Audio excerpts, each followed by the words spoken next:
Most men spend years trying to decode what a woman says, and they get it wrong every single time. Not because they're not smart, not because they're not paying attention, but because they're listening to the wrong channel entirely. Here's what nobody tells you. By the time a woman says she likes you, her body has already been confessing it for weeks. The signals were always there. You just didn't know what you were looking at.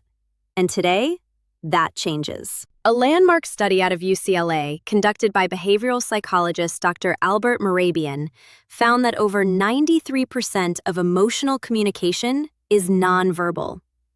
Words account for less than 8% of what we actually convey to another person. She doesn't need to tell you she's interested. In fact, she probably won't. Not directly, not at first. Because attraction, especially for women, is deeply tied to emotional safety. She needs to feel something before she says something. And while she's feeling it, her body is already broadcasting it to anyone fluent enough to read it. Researchers at Princeton's Social Neuroscience Lab have spent years studying what they call approach signals, the involuntary, pre-conscious behaviors humans display when they're drawn to another person. What they found is both fascinating and deeply practical. Women use touch as one of the most consistent and revealing indicators of genuine romantic interest. Not touch toward you necessarily, not always. Sometimes it's what she touches when she's near you. That distinction is everything, and it's exactly what we're breaking down today, sign by sign, with the kind of psychological depth that most content never comes close to reaching. We're covering 7 signs. Stay until the last one, because it is without question the most misunderstood signal in the entire landscape of nonverbal attraction. Most men don't just miss it, they actively misread it. And that misreading costs them everything. Picture this. You're in a conversation with her, and mid-sentence, her hand drifts up to the side of her neck. Maybe she holds it there for a moment. Maybe she grazes it and moves on. You probably thought nothing of it. You should have thought everything of it. The neck is one of the most neurologically sensitive areas of the human body, rich with nerve endings, sitting directly above the carotid artery, where the pulse is most detectable. When a woman touches her own neck in the presence of someone she's attracted to, she is, entirely unconsciously, drawing attention to her vulnerability. Dr. Helen Fisher, a biological anthropologist at Rutgers University who has spent over 4 decades studying human attraction, refers to this as preening vulnerability. Her research suggests women display neck touch behaviors at nearly 3 times the rate when interacting with someone they find romantically compelling compared to neutral social interactions. Look for clustering. A single neck touch could be anything. But if you notice it happening repeatedly, especially when you lean in, when you say something that makes her laugh, when the conversation gets more personal, that's not a habit. That's a response. Her nervous system is reacting to you. The hair adjustment gets dismissed constantly. Sometimes it is nothing. But a 2016 study published in the Journal of Nonverbal Behavior tracked the gestures of over 200 women during structured social interactions and found they touched or adjusted their hair an average of 4 times more frequently in the presence of someone they were attracted to. And those touches were more deliberate, more prolonged, and often accompanied by direct eye contact or a slight smile. Dr. Monica Moore, a professor of behavioral psychology at Webster University, identified hair touching as one of the top 5 solicitation behaviors women use, often without any conscious awareness. When attraction activates the limbic system, it triggers a mild release of dopamine, which heightens sensory awareness and creates a low-level restlessness. The hands need somewhere to go. She's not trying to look good for the mirror. She's recalibrating her self-presentation for you. Watch her in conversations with other people. If the frequency drops significantly when you're not the focal point of her attention, You have your answer. She's sitting across from you at a table. There's a glass, a phone, maybe a set of keys, and her hands keep returning to these objects, rotating her glass slowly, tracing the edge of her phone case, turning a pen between her fingers. Dr. Dacher Keltner at UC Berkeley has written extensively about what he calls displacement touching, the tendency for humans under emotional arousal to channel nervous energy into tactile interaction with nearby objects. But here's what makes it an attraction signal specifically. Proximity to you matters enormously. If she's touching objects in her own space while leaning toward you, with her body orientation open in your direction, she is managing the internal tension of wanting to close the distance without yet having the social permission to do so. She wants to touch you. She's touching the next closest thing. Now we move into the layer where things start to bridge that gap. She touches your arm, just briefly, maybe when she laughs at something you said, maybe when she's making a point. You filed it under, "She's just a touchy person." Researchers at the University of Wisconsin found a clear behavioral marker that separates casual tactile people from someone using touch as an attraction probe. She looks at your face right after. Not during, after. That fraction of a second glance is a diagnostic. She's reading you. Did you lean in or pull back? She is running real-time emotional calibration, gathering data about whether it's safe to continue escalating. This is what behavioral psychologists call an approach avoidance test. Here's the uncomfortable truth. If she touched you and you gave her nothing in return, kept talking, kept your gaze forward, showed no response, she likely interpreted that as disinterest and pulled back. Not because she wasn't interested, because the experiment came back inconclusive. Oxytocin is released in both parties during meaningful physical contact, even contact as brief as a half-second arm graze. Dr. Sue Carter, whose research at the University of Chicago helped establish oxytocin's role in human pair bonding, found that these small moments of touch, when reciprocated positively, create a compounding biochemical effect. Each small touch that lands well makes the next one more likely. There's a misunderstanding that needs correcting directly.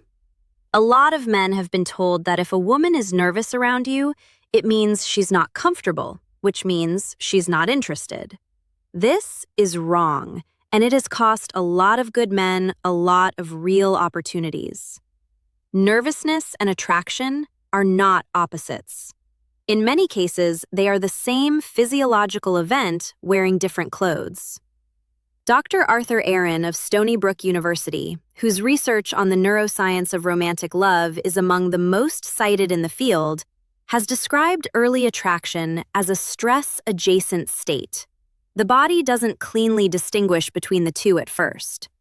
When she seems a little flustered, when her hands are moving, when she touches her face and looks away, she is not checked out. She is activated. Speaking of face touching, when her hand drifts to her cheek, her chin, the corner of her lips, slowly, pensively, while her eyes are on you, this is one of the most consistent signals in the behavioral literature. Dr. Desmond Morris identified face touching during sustained eye contact as a classic self-stimulation behavior, a response to heightened emotional arousal.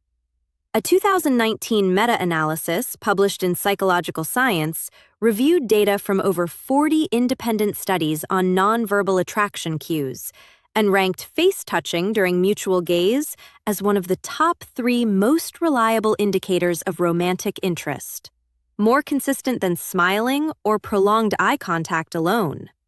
Most men miss this completely because they're focused on her words. Meanwhile, her hands are writing an entirely different sentence. Then there's the quieter signal. She touches something that belongs to you. She picks up your phone and holds it a beat longer than necessary. She straightens your jacket collar. She picks up a book you brought and turns it over in her hands. Dr. Loretta Bruning, Professor Emerita at California State University describes this as proximity extension behavior. When we're drawn to someone, but social norms prevent direct contact, we extend ourselves into their space through objects associated with them. It's a way of touching the person without touching the person. If she touches something of yours and then glances at you to see if you noticed, that second version is the confirmation. She wanted you to see her in contact with something of yours. That's an intimacy signal wearing a very casual disguise. Now we arrive at the final sign, the one that breaks men. The conversation has been electric. The energy between you has been building in that unmistakable way. And then something shifts. She sits back. She crosses her arms quietly, almost protectively. Her hand moves to her own arm and stays there. She goes slightly quieter. You think she's losing interest, so you mirror her energy, become more guarded, and the conversation cools. Here is what actually happened. She got overwhelmed. Not in a bad way. In the way that happens when something feels too real, too fast, too close to something she actually wants. Behavioral psychologists call this approach inhibition under high emotional valence, and it is one of the most consistently misread signals in the entire spectrum of human courtship behavior. Dr. Brené Brown, a research professor at the University of Houston, has spoken extensively about the reflexive pulling back that occurs when a person realizes they've allowed themselves to feel something significant. It's not withdrawal from you. It's a self-protective response to the intensity of what's being felt. In 2021, researchers at the University of Amsterdam published findings showing that subjects who displayed self-containment behaviors in the minutes following high-connection moments were not disengaging. They were, by every measurable metric, more engaged than before. The researchers described it as affective saturation, a state where the emotional experience becomes temporarily too rich to process outwardly, and the person turns inward to integrate it. The men in the study who responded by withdrawing were consistently rated by women afterward as having lost the thread. The men who held steady, who remained warm and present without pushing, were rated as emotionally intelligent, safe, and more attractive than before the moment occurred. Stillness was the right answer. Most men choose retreat. Think back. Is there a moment, in the last year, the last few years, where a conversation peaked and then something changed in her? Where she got quieter, turned slightly inward, and you read it as a signal to back off? And then nothing came of it? You may be understanding it now. That moment wasn't the end of something. It was an invitation to a different kind of presence, one that required you to stay without crowding, to be warm without performing, to simply remain in a way that communicated, "I'm not scared of this. You're safe here." These 7 signs are not a code to crack. They are not a manipulation toolkit. They are a language that human beings have developed over millennia to communicate what cannot yet be said safely out loud. And fluency in it doesn't just help you receive information, it changes how you show up. The men who understand nonverbal attraction signals are not more powerful because they can extract information. They're more effective because they become better partners in the dynamic. They respond instead of react. They stay when staying is the right thing to do. They don't misread a moment of vulnerability as a rejection and disappear right when their presence was most needed. Dr. Albert Mehrabian's research wasn't just about decoding others.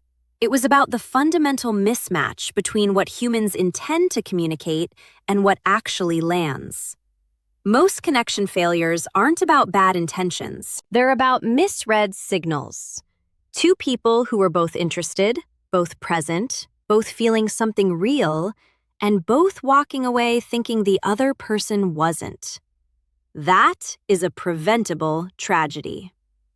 And now, For you, it's a more preventable one.